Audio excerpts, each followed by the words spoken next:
자, 이어서 2부 심층 인터뷰로 이어가도록 하겠습니다. 안 그래도 1부에 요판 광고판이 좀 잘못 나와 있었죠.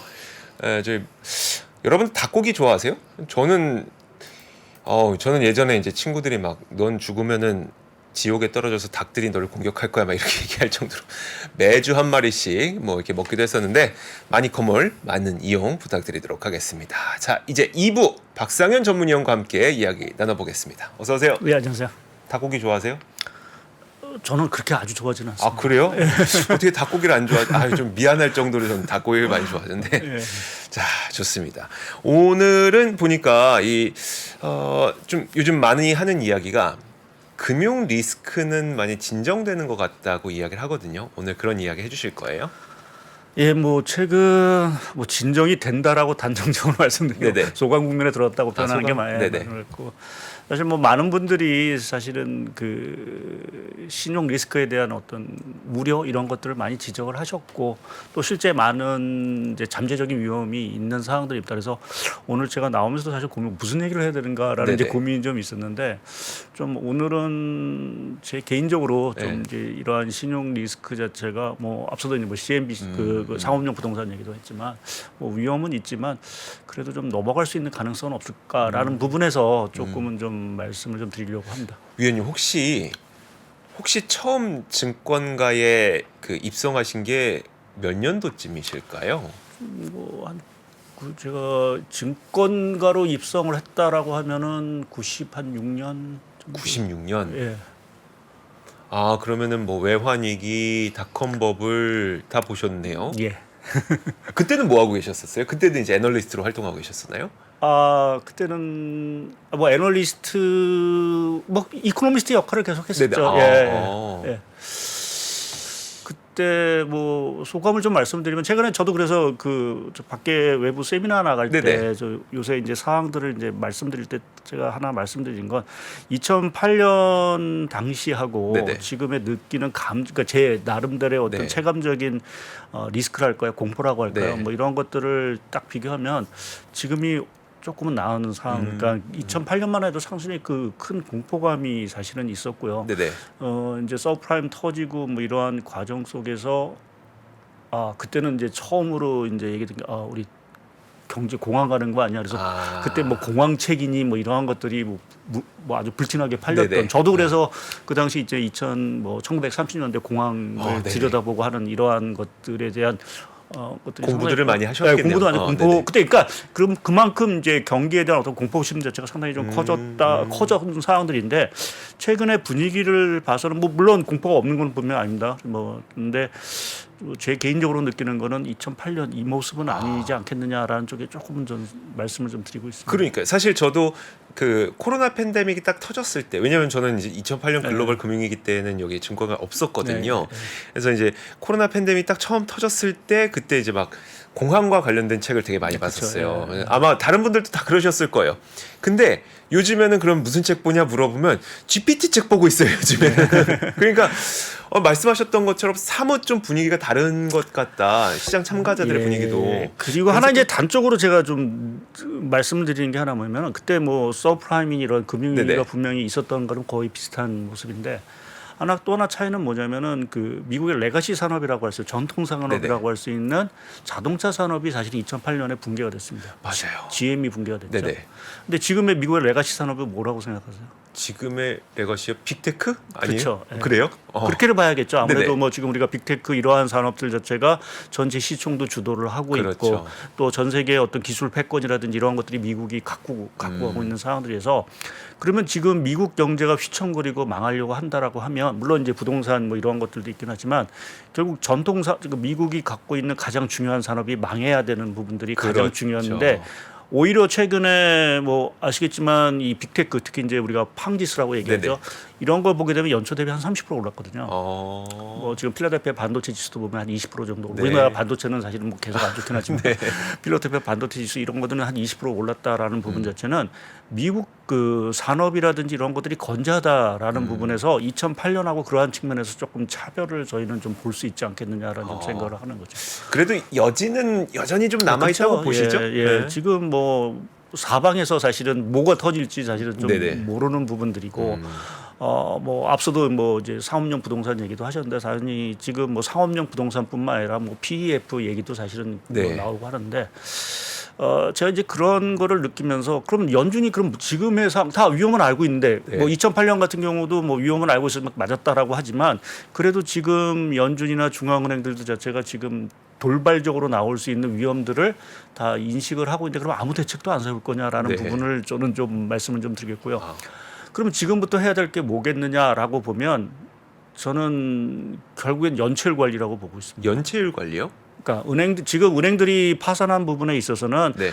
기본적으로 보게 되면 기본 업무 대출에서 손실이 난 건 아니거든요. 아, 그렇죠, 그렇죠. 물론 이제 뭐 SBB 같은 경우는 뭐 실리콘밸리 대출에서 손실이 났을 수도 있긴 하지만 지금의 주된 원인 자체는 결국 채권 가격 하락인 가격 거죠? 하락이고 또 한 가지는 이 뱅크런이 나오는 이제 얘기를 들어보면 결국 이제 저금리로 사실은 많이 이제 갖고 왔던 자금들 자체가 미국 연준이 너무 금리를 많이 올리다 보니까 고금리 쪽으로 갈래. 그래서 네네. 은행들에서 돈을 빼갖고 이제 나가다 그쵸. 보니까 이게 미스매칭이 발생하고 또 은행들은 그러한 수요를 맞추기 위해서 증권 투자라든지 이런 걸 하다 보니까 거기서 이제 평가손이 사실은 실제 아주 안전한 손실도 아니고 사실 그렇죠. 평가손이 난 네. 부분들이어서 그렇게 보면 향후에 지금 그 상업용 부동산이니 또 기업 대출이라든지 이러한 것들이 결국 연체율이 올라가게 되면 기본적으로 은행들의 기본적인 업무에서 이제 부실이 나기 시작을 네, 한다는 네. 거죠. 그거는 이제 걷잡을 수 없는 사항들이 되기 때문에 그렇게 보면 연체율을 저는 앞으로 관리를 해야 된다고 보면 그러면 이제 연준이 해야 될 일은 답이 연체율을 관리를 어떻게 하는 그러니까 경기 자체를 지켜야 된다는 점. 경기를 그러네. 네. 그러니까 지금 우리가 뭐 상업용 부동산 수요도 그렇고 네네. 뭐 그게 공실률이 많이 나올지 아닐지 모르긴 하겠지만 결국 그러한 공실률 자체가 많이 안 나오게 하려면은 경기 자체가 급냉하는 걸 막아야 되는 네네. 부분들이고요. 또 뭐 여러 가지 제반 기업들에 대한 어떤 대출 자체의 손실 자체도 줄이려고 한다라고 하면 결국 연준 입장에서 경기 자체를 이제 조절을 해야 될 수밖에 없는 부분들이 아닌가라는 쪽에 좀 생각을 해서 지금 연준의 어떤 가장 숙제는 뭐 물가 안정이라는 부분도 있긴 하지만 어찌 보면 경기 자체를 관리해 주는 게 지금에 나오는 리스크 자체를 전체적으로 조금 완화시켜 줄 수 있는 가장 부분들이 아니겠느냐라는 쪽에 좀 생각을 하고 있고요. 이제 그렇게 봤을 때 지금 뭐 채권 금리를 국채 금리 자체가 많이 이제 떨어졌는데 연준이 금리를 더 올릴 수 있을까라는 좀 저는 이제 개인적인 어떤 생각들이 드는 거죠. 그 안 그래도 그 연체율과 관련된 무슨 표가 좀 준비된 것 같거든요. 한번 표를 보면서 얘기를 해볼까요? 화면에 그럼? 지금 잘 나올지 모르겠는데요. 네네. 지금 제가 한번 표를 볼까요? 네. 화면은 좀 띄어난데 이제 연결이 잘 안 되는 것 같은데요. 네. 일단 지금 나오고 있네요. 지금 연체율 저 오렌지색으로 표현된 겁니다. 그 오렌지색으로 표현한 게 대출 연체율인데 뭐 2008년을 보게 되면 연체율이 뭐 8%까지 올랐죠. 네. 지금 한 1%대밖에 안 됩니다.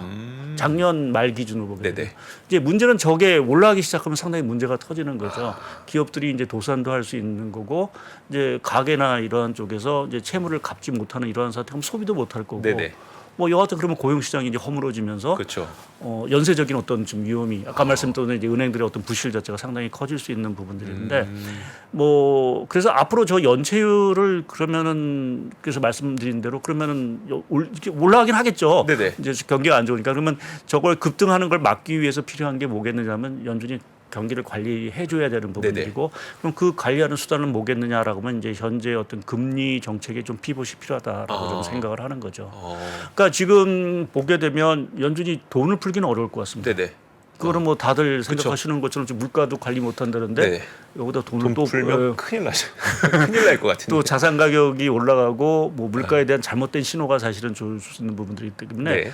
그렇게 보면 할 수 있는 거는 금리 쪽을 손을 댈 수밖에 없지 않겠느냐라는 쪽. 그러니까 네. 인하까지를 아직 제가 조심스러워서 말씀드리기는 어렵지만 최소한 5월 달에 결국 금리 동결 쪽으로 다가가는 게 사실은 맞고 이제 그것이 경기 쪽이나 이러한 연체율 관리 뭐 이러한 쪽에 사실은 좀 중요한 요인일 것 같고요. 또 한 가지 이제 그 필요한 게 저희가 이제 2008년 이렇게 경험할 때 우리나라가 아시겠지만 그때 환이 막 급등하고 자금을 이제 조달을 못해서 이제 미국의 이제 통화 수업을 요구하면서 이제 네네. 돈을 이제 받았죠. 근데 지금의 상황에 또 하나 중요한 게 뭐냐면은 결국 자금 경색 현상을 그러니까 내가 상대방을 믿지 못하기 때문에 돈을 빌려주지 못하는 네. 이러한 상황이 벌어지지 말아야 될 거로 같고요.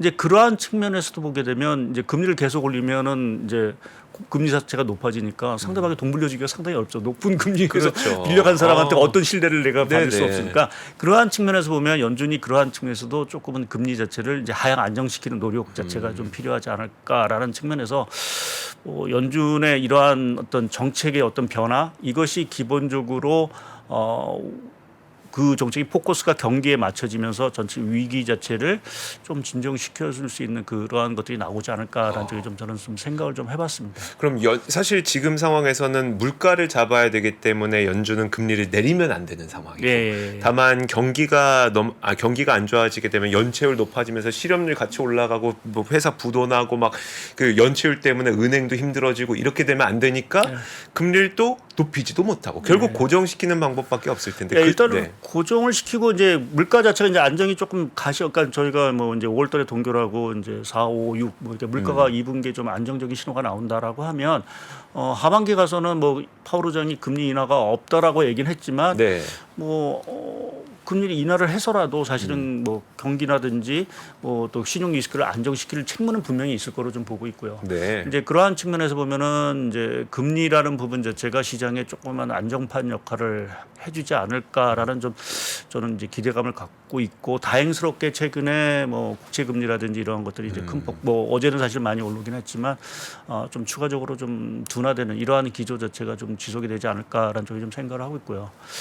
또 한 가지 저도 모르게 밖에서 들은 얘기긴 하지만 앞서도 뭐 상업용 부동산 얘기 상당히 위험하죠. 네. 사실은 뭐 지금 경기도 안 좋고 지금 은행들이 계속 유동성도 앞으로 계속 대출을 쪼일 수 있는 부분들인데, 근데 한 가지 이제 그 얘기를 뭐 아시겠지만 지금 연준이 하나 정책을 하나 내놨습니다. 그게 그 은행 기간 대출이라고 TFP죠. BTFP. 네네. 그것의 중심이 뭐냐면은 채권도 사주지만 사실 모기지 채권도 사주거든요. 그렇게 보면 이제 은행들이 이제 상업용 부동산 이제 CMBS라고 우리가 많이 하죠. 이제 그러한 채권들을 받고 거기서 이제 손실이 날 수 있는 부분들이 있는데 결국 그거를 연준에 갖다 맡기고 그 채권 국채랑 같은 조건이에요? 같은 조건입니다. 그럼 모기지 채권도 내가 만약에 이걸 그 뭐 천억짜리 채권이다 그러면은 자산 가치가 그러니까 천억짜리가 뭐 가격은 아무리 하락했다고 하더라도 천억 정도 맡기면 이렇게 대출해 주는 그렇죠. 액면가로 하기 때문에 액면가로 시가로 하는 게 아니라 액면가로 사실은 이제 대출을 받을 수 있어서 그러니까 이 CNBC에서 CNBC 쪽 그러니까 그 사업용 부동산 모기지 대출 채권 저당증권 자체가 손실이 뭔가 문제가 있다. 당구에서 내가 유동성이 쪼인다. 뭐 지금 막 팔아서 그걸 어떻게 손실을 메꿔야 되는 이러한 그러니까 SVB 같은 그런 사태가 나오면 그걸 갖다 연준에 갖다 맡기고 대출을 받아다 일단 숨통은 틀 수 있다라는 부분들이죠. 그래서 연준이 어떻게 보면 그 정책이 상당 부분 저는 효과가 있을 거로 좀 보고 있고요. 그래서 지금 뭐 저희가 많은 이제 뭐 부정적인 얘기를 하고 저도 뭐 그 부분에 대해서 부정은 못 하겠습니다. 그런데 너무 이제 조금 우려를 낳는 이러한 상황은 조금 피해보자라는 쪽에 말씀을 드리겠고요. 이제 그러한 측면에서 조금 미 연준의 어떤 태도 변화 또 어떤 정책의 변화. 그러니까 어제도 이제 뉴스를 이렇게 보게 되면 그러한 그 BTFP 그 규모 사이즈를 뭐 늘리거나 뭐 이런 것들도 검토한다 뭐 이런 얘기는 나오는 것들이 결국 시장의 안전판을 계속 연준을 뭔가 만들어 나가고자 하는 그러한 것들은 분명히 좀 있다라는 부분에서 뭐 가속 말씀드리면 리스크는 있지만 그것이 당장 뭐 2분기 3분기 터진다 이렇게 단언해서 말하기는 상당히 조금 어려운 부분들이고 경기 상황에 따라서는 이게 해소는 안 되더라도 우리가 조금 위기를 잘 좀 넘어갈 수도 있는 그 가능성은 조금이나마 남아 있다라는 쪽에 좀 생각을 좀 하고 있습니다. 알겠습니다. 그 위원님 그러면은 앞으로 우리가 연준의 이제 금리 결정을 바라볼 때 사실 그 전까지는 물가에 대해서 무슨 말을 하는지 이걸 되게 많이 봤었잖아요. 근데 이번 그 FOMC 때도 많은 분들이 약간 시각이 바뀌었던 게 물가뿐만 아니라 금융 리스크에 대해서 무엇이라 얘기하는지에 대해서 관심이 되게 많았잖아요. 앞으로는 경기 침체에 대해서 연준이 막 무슨 말을 할지 우리가 그쪽에 좀 집중을 해야 되는 거예요? 뭐 연준이 뭐 침체 얘기를 뭐 심각하게 얘기는 안 하겠죠. 이제 특히 이제 근데 말의 어떤 뭐 퍼센트를 본다면 그동안 이제 물가 안정이라는 부분 자체가 주된 뭐 거의 한 8, 90%였다라고 하면 거의 100%였죠. 뭐 거의 100%였다라고 해.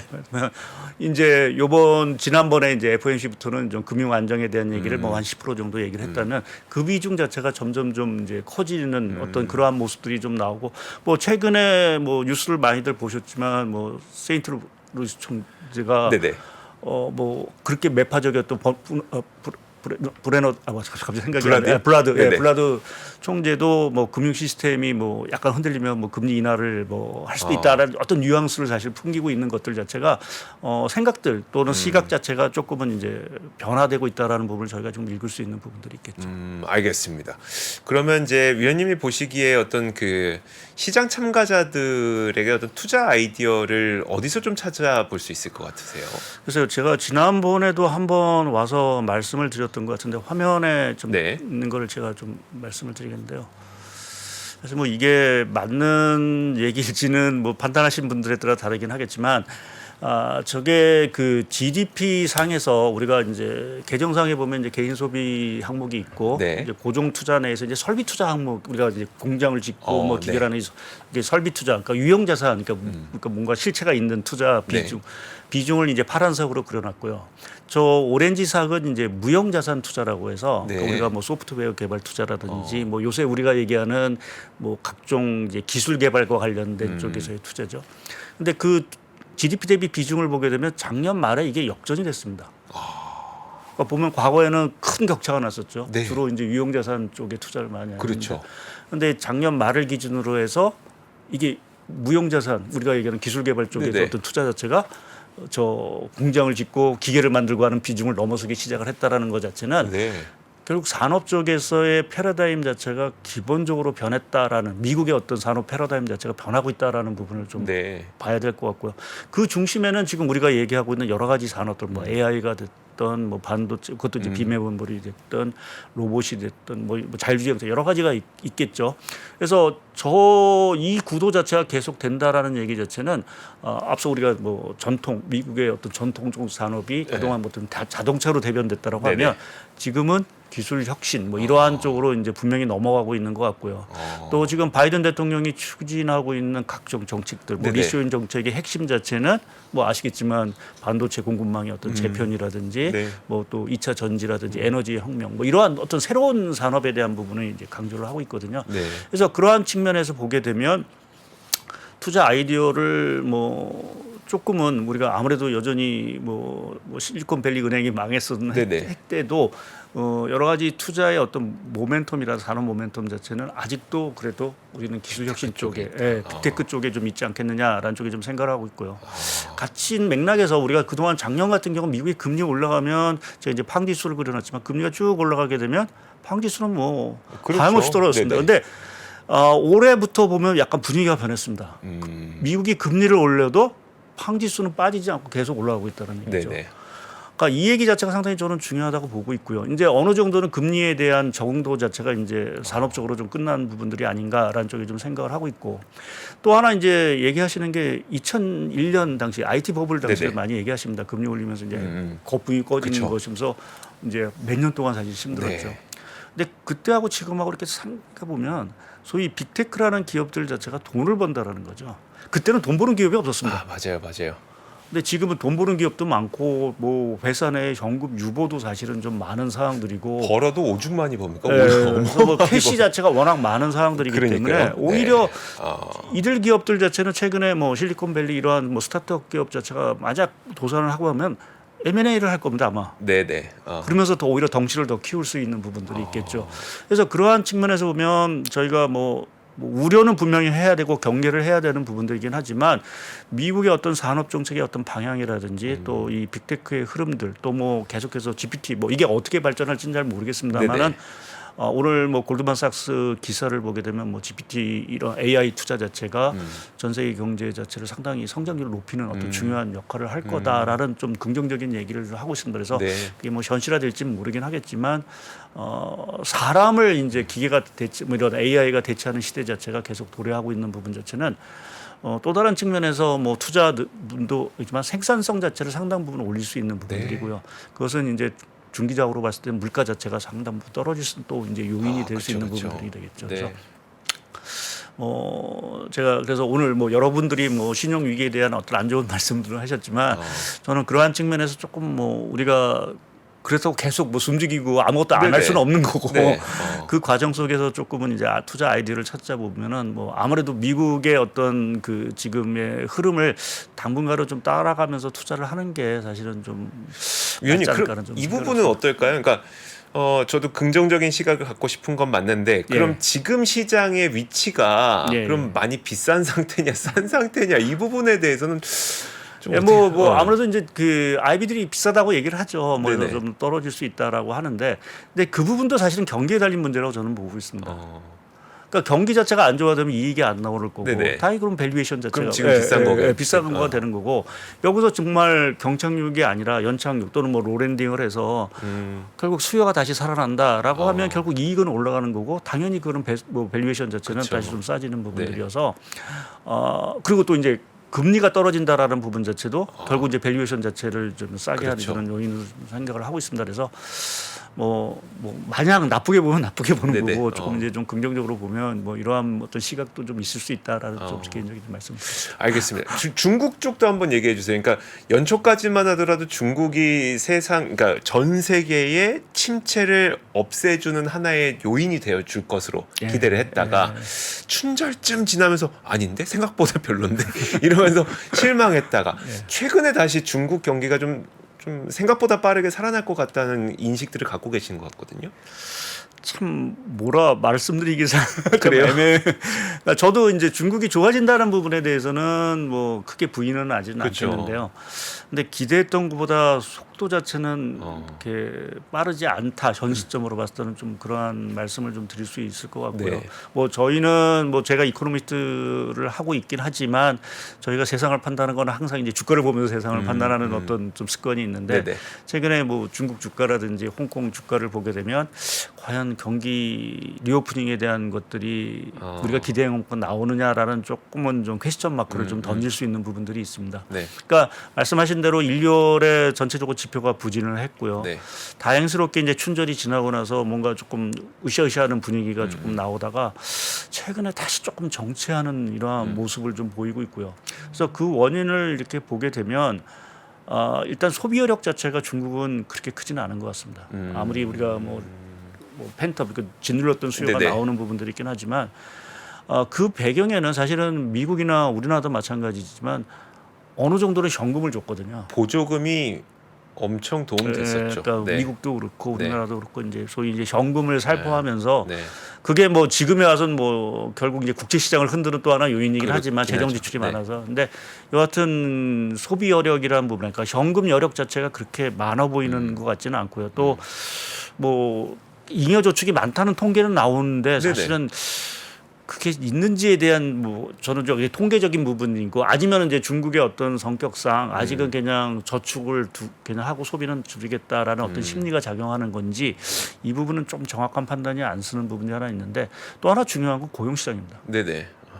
그러니까 우리가 팬데믹이 뭐 이렇게 가서 뭐 일시적으로 미국이나 이런 쪽은 이제 고용 시장이 안 좋아가다가 뭐 지금 워낙 탄탄하죠. 네네. 유럽도 마찬가지. 유럽이 뭐 아무리 힘들다고 해도 실업률이 올라가지는 않거든요. 그러니까 쫙 옆으로 유지.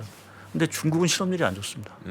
특히 청년 실업률이 되게 뭐 상당히 안 좋은. 그게 거의 안 좋을 땐 거의 20%까지 갔다 그래도 최근에 뭐 한 10%대 초반까지 내려왔다고는 하던데. 근데 2월달 지표를 보게 되면 다시 실업률이 올라왔거든요. 네. 그러니까 그만큼 이제 청년 쪽에서 일자리 창출이 잘 안 되고 있다라고 네. 좀 봐야 되겠죠. 거기 원인에는 사실 아직 건설 경기가 돌아선다라고 하지만 실제 뭐 이렇게 뭐 화랑일 쪽 사람을 이렇게 계속해서 대규모로 인력을 흡수할 정도의 건설 호황은 아닌 것 같고요.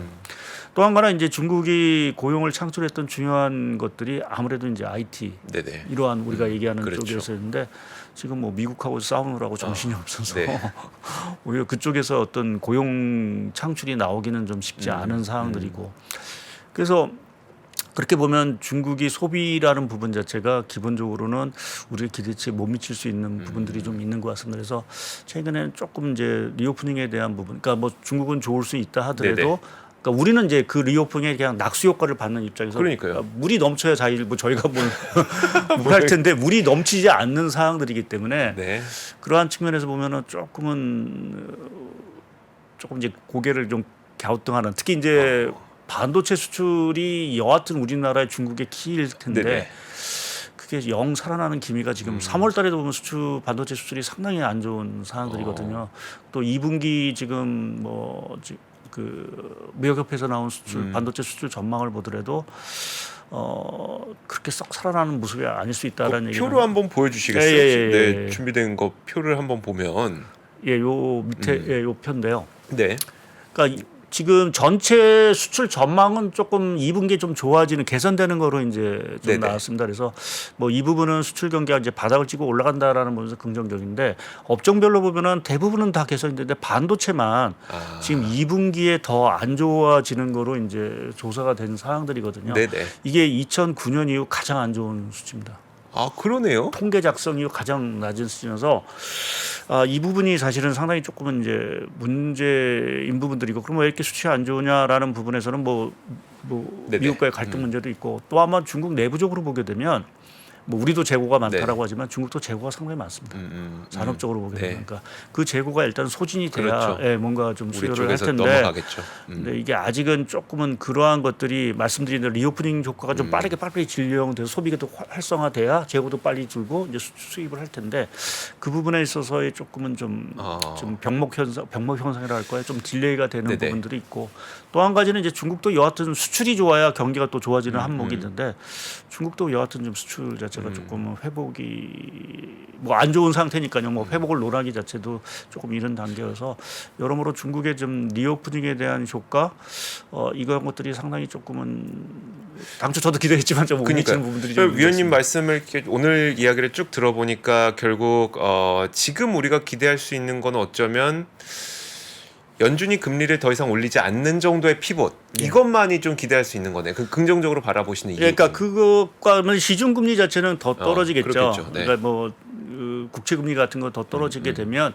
그것이 결국 모기지 금리도 떨어질 거고요. 네네. 이제 그렇게 되면 뭐 주택 경기 자체 또 뭐 사업용 부동산 이러한 어떤 위기 자체가 조금 진정이 될 수 있는 부분들이 있고 또 기업 입장에서 보게 되면 이제 조달금리 자체가 이제 조금 네네. 떨어지는 거니까요. 그러니까 그것 역시도 뭐 여러 가지 이제 자금의 어떤 경색 현상이 뭐 은행들로 하여금 있을 수 있는 부분들이 있지만 진짜 그 부분을 좀 경감시킬 수 있어서 그것이 조금 최소한 미국 경기 네네. 자체가 심각한 경기 침체로 안다라고 하면 뭔가 꿈틀거리는 분들은 분명히 있을 것 같고요.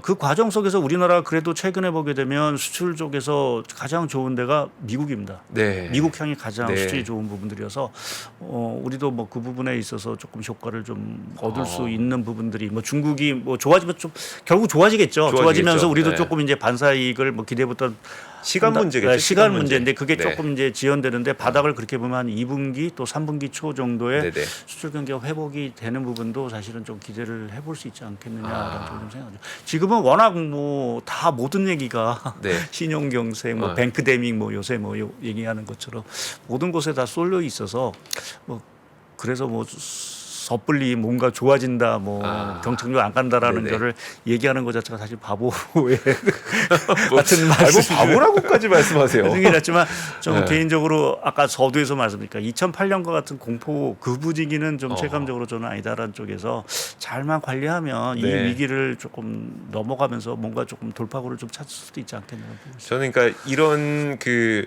좀 약간 위기가 올지 안 올지 모르겠는 어떤 사건들이 터질 때마다 좀 경험 많으신 분들한테 좀 여쭤보는 편이긴 해요. 근데 그 경험이 별로 요새 보면 효과 별로 없어요.